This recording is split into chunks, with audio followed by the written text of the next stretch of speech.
What's up, everybody? My name's Caleb, and I hope everybody's having a fantastic Friday. I just got finished with the live call with the private group in Flipping Wheels, and one of the DMs that I got was that how do you get the most for your money whenever you're selling a car?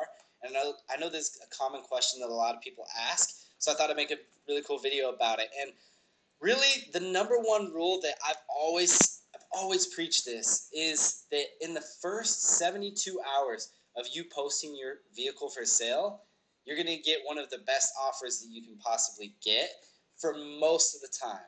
Sorry, there's like a weird light on my forehead right now, but for most of the time that's the rule. And the reason that is just because in my experience for the last 5 years when I've been selling cars, I'll post something up, and then, like I said, in the first 72 hours, that's 3 days, I'll get one of the best offers that I'll get, even if I wait 2 or 3 months. Now, that doesn't happen with every car. Obviously, if you're selling a higher end car, like, I don't know, a Lamborghini, or more of a rare car, like a 2012. I was selling a 2012, or no, it was a 2014 Camaro.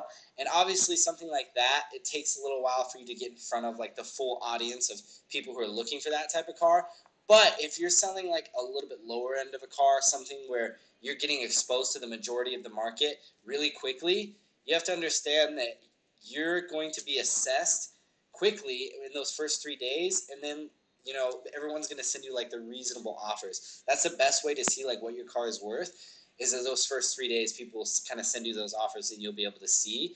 So I usually tend to stick to that rule. If I'm selling something like $5,000 or less, and it's not like a super rare car, then I typically like to take the first I assess what I get in those first 3 deals, and I'll accept the best offer from there. And that's worked out the best for me.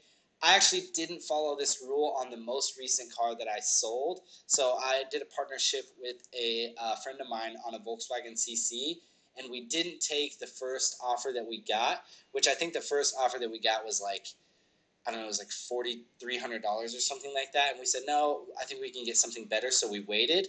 We ended up having that car for, I believe, 6 weeks, which was good because we got to drive it around and enjoy it.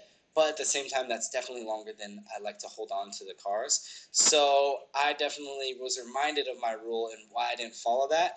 So I definitely wanted to make sure that everybody remembered that. And also, something that you have to remember when following that rule is you can't just post on one platform like Facebook Marketplace and then just expect for you to get a good offer. You have to expose yourself to, as I always say, the majority of the market. So that means posting on every platform you really can. I'd say at least 4 platforms: Facebook, LetGo, OfferUp, Craigslist. Those are the popular apps in my area and popular platforms. But whatever's popular in your area, if you live in, I know some people in the group live in the UK, whatever's popular over there, I don't know, just make sure that you're exposing yourself to the majority of the market. And then also make sure, we've talked about this before, but make sure you're taking the right kind of pictures. I've made a video about that before.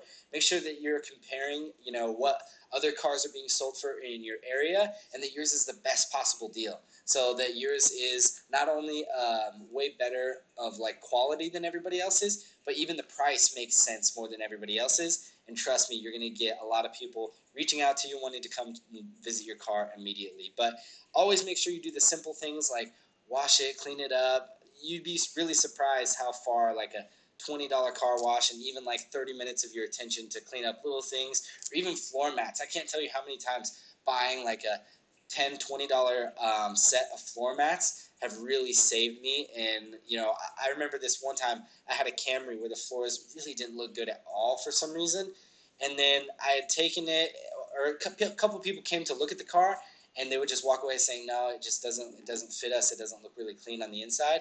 All I did was go get a really cheap car wash and vacuum it out, and then put floor mats down, and then everybody, and some air fresheners, and then the next time people would come to see it, their first comment was, wow, this thing's really clean inside. So those little things go a long way. But I definitely say the whole point, the reason why I wanted to make this video is for that 72-hour rule. It's definitely something that I learned a long time ago, and especially if you're in the buying and selling niche like we are and Flipping Wheels, then that's something that the speed at which you're able to do it as well really has, you have to factor that in as well. So if you can hold off and you're okay, someone offered me I don't know, $2,700. Oh, great, the light's coming in on me again. Someone offered me $2,700, but I feel like I can get $3,000 if I wait a little while. Is that $300 really worth the extra, whatever, 3 weeks, 4 weeks that it takes you to sell that?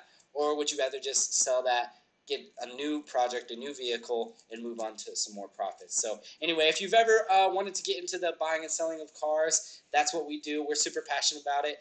There's myself and Weston. Both of our Instagram links are down below. Feel free to DM us if you have any questions. And yeah, if you'd like to get into a market maybe you've never got into before, it's the first link down in the description.